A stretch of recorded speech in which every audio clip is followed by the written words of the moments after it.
Hey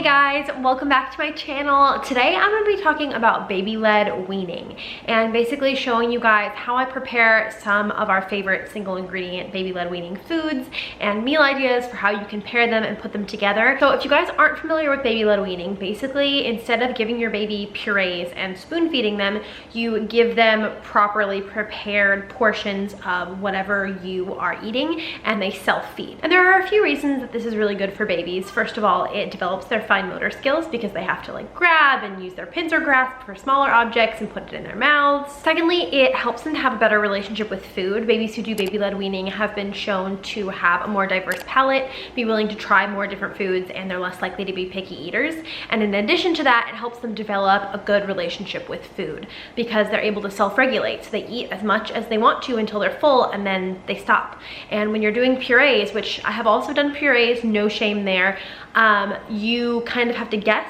when they're done, and you know, sometimes you try to sneak a few extra spoonfuls in or whatever, and it's good to teach them with baby-led weaning to listen to their bodies and to stop eating when they're full. One disclaimer about baby-led weaning is that according to official research, there's no increased risk of choking hazard, but personally I felt best taking an infant CPR course just to learn what to do if, God forbid, Rowan did choke on a food. So I'll link a video down below that's like a basic infant CPR run through, but I would highly recommend taking an actual course because obviously that's going to be the most helpful. With that out of the way, I will show you some of the things that we prepare for Rowan. These meals are particularly good if your baby is younger, like 6 to 8 months, because most of them are single ingredient. And the reason you want to introduce single ingredient foods to your baby first is to make sure that you're on the lookout for any allergies. So you introduce one food, wait a few days, keep giving them that food, see if they have any kind of a reaction, and after a few days have passed, if they're still doing good, you can deem it safe and then move on to the next food. And as you add more foods in and you know, okay, I know eggs are safe and I know toast is safe, you can then give the baby those things at the same time, but you do want to start with them one at a time so that if they do have some kind of a reaction to it, you know what the allergen is and you can pull it from their diet. So let's start with breakfast ideas.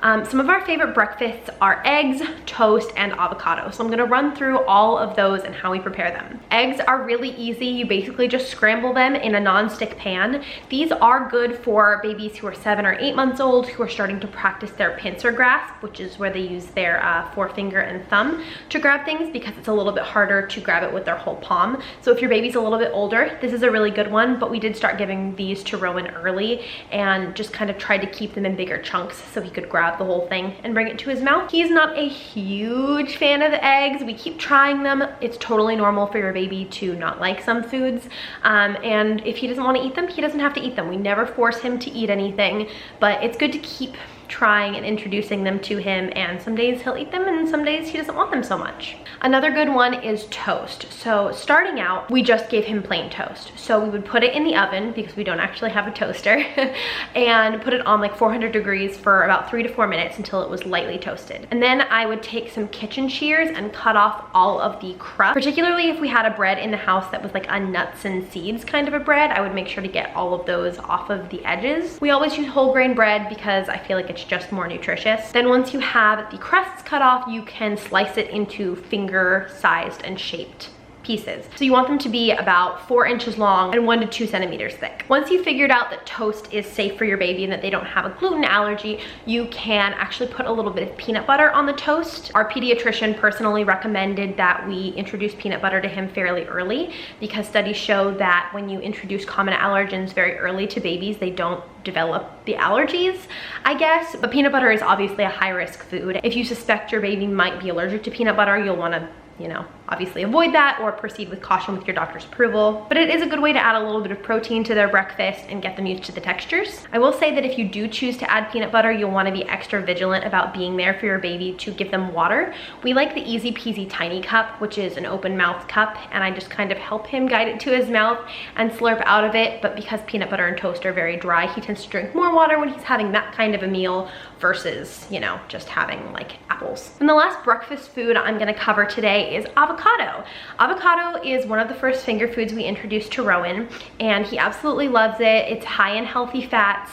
The only issue with avocado is that it is very slippery. So basically what you do is you half the avocado, and then from one of those halves you cut it into, again, the finger sized and shaped, I'm probably gonna say that a million times in this video, slices. One tip that I read that I do use is to cut half of the peel off of it. So it'll basically look like a half peeled banana where you cut it off on the top half and leave it on the bottom half, because when the peel is on it, it's easier for them to grab and bring to their mouths. And then I just sit there and remove the peels once he's sucked everything off of them, basically. There are also these cool like metal wave cutters that you can use on slippery foods to help your baby be able to grasp them better. My friend Ashley from Embers and Ash taught me that. I'll leave a little picture of what they look like here, and I'll leave one linked in the description too if that sounds like an easier option, because I know cutting the peels half off is kind of tricky sometimes. Again, you can mix this with a toast and do kind of an avocado toast situation. It's a very millennial parent thing to do. That's one of Rowan's favorite breakfasts, and I like it because he's getting that high, like natural fat content and also getting the whole grains from the bread. Then moving on to things that you can pre-prepare and keep in your fridge. Cucumber is a really good one if you have a teething baby, because cucumber can soothe a baby's gums. So we had this part of a cucumber hanging out in our fridge from a meal that we had made before, and I took a potato peeler and peeled all the skin off of it. That's optional, but we find that works best for us.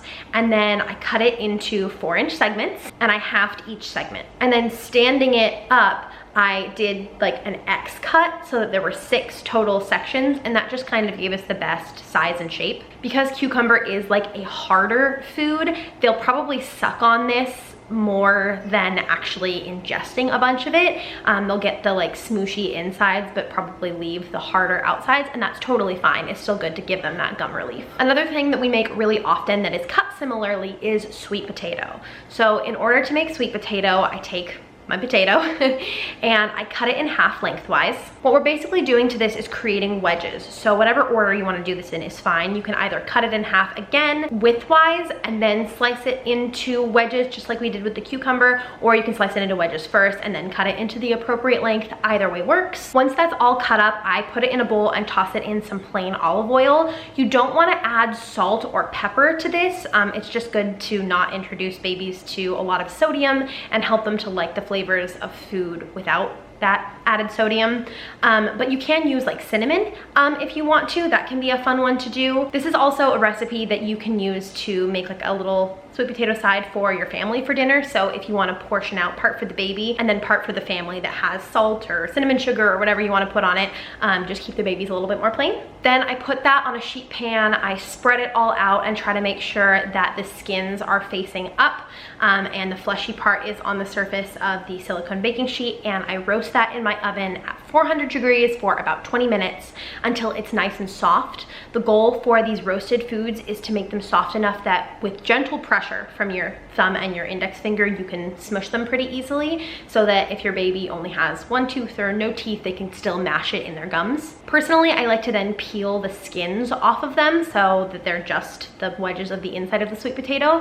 And you want to make sure you cool these down, obviously, before you give them to your baby, but these store really well. So I like to just put them in a glass container and put them in my fridge and then have them for dinner for him for the next few nights. You can also give your baby steamed apple. So to prepare the steamed apple, you'll want to use that same potato peeler to take the skins off of your apple, and then you basically cut it like you would a normal apple, obviously removing the core. Try to get those slices to be, again, about the length and width of your finger. Once you've got all those cut up to the appropriate size, you can steam them. The way I usually choose to do this is that I do just a pot of boiling water with like the colander insert. I put the apples in the colander part of it, and then I cover it with a lid and let it steam for about 20 minutes. Again, until it's able to be very easily mashed between my thumb and finger. And again, you can store this in your fridge in a Tupperware. It will keep for a few days, which is really great.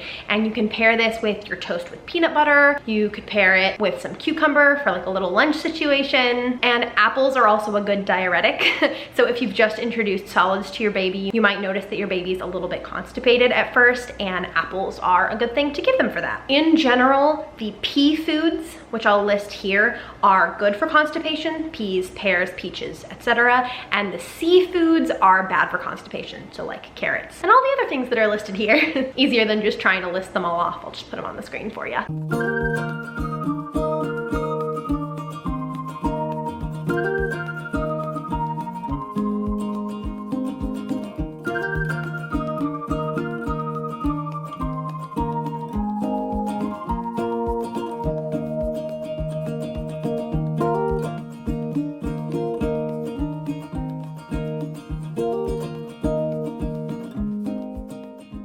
So that is gonna be it for this video about how I prepare single ingredient baby-led weaning foods for Rowan. I hope that you guys found this helpful. I obviously only covered a handful of foods, otherwise this video would have been super long. But if you want part 2, I would be happy to make that for you. Just let me know down in the comments. Thank you guys so much for watching. I love you lots, and I'll see you all in my next video.